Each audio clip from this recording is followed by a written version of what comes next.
Magandang gabi ho sa inyong lahat. Kumusta ho kayo?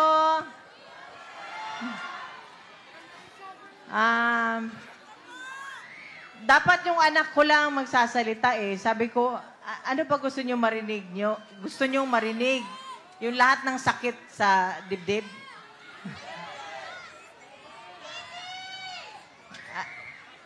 Yung anak ko, baby pa sana, pero napilitan mag-mature. Dahil sa nangyari, hindi naman ho natin maipagkait kung ano ang nangyari. Pero ito ho talaga, sana ho tayo Pilipino, isa-isip, magtanda na tayo. Kung gusto lang ako lumuhod, umiyak dito, magtanda na tayo. Pumili na tayo ng mga taong matino, matapat, at yung magsisilbi sa bayan, hindi pagsasilbihan ang sarili. So, nung nasa loob kami, binisita namin ang papa niya, binili niya talaga. Binili niya talaga, uulitin ulit ito ni Veronica, binili niya, suportahan niyo ang Duterte. Kung hindi, kalimutan nyo na lang daw siya. So, yung lahat ng mga sumusuporta, miski sa bahay namin, sa Davao, sa ibang bansa, nakikita ko lahat ng suporta ninyo. Maraming salamat. Alam niyo ba doon sa Netherlands, iba't iba ang tao na pumupunta galing sa iba't ibang panig ng bansa. Meron pang taga-Pilipinas na pumunta na nakausap ko. Sabi ko, taga Quezon City sila. Dahil alam mo bakit? Natatakot na rin sila sa kanilang seguridad.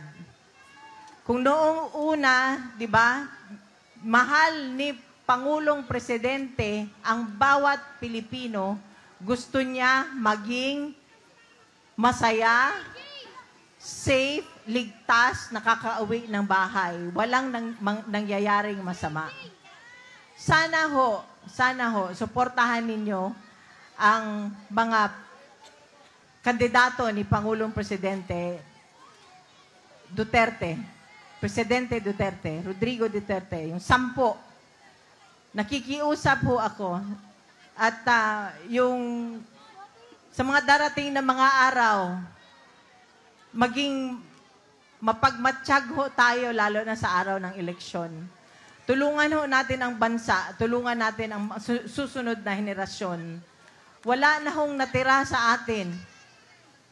Di ba naalala nyo nung naging siya ang presidente?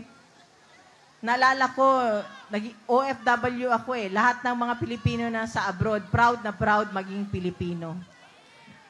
Pero ano ho ngayon ang nangyari?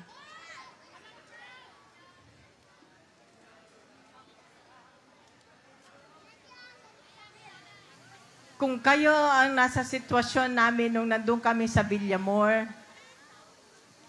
parang hanggang ngayon nananaginip pa rin ako. Parang hanggang ngayon hindi pa rin ako makapaniwala. Gusto ko humingi ng tulong, hindi ko alam kung saan.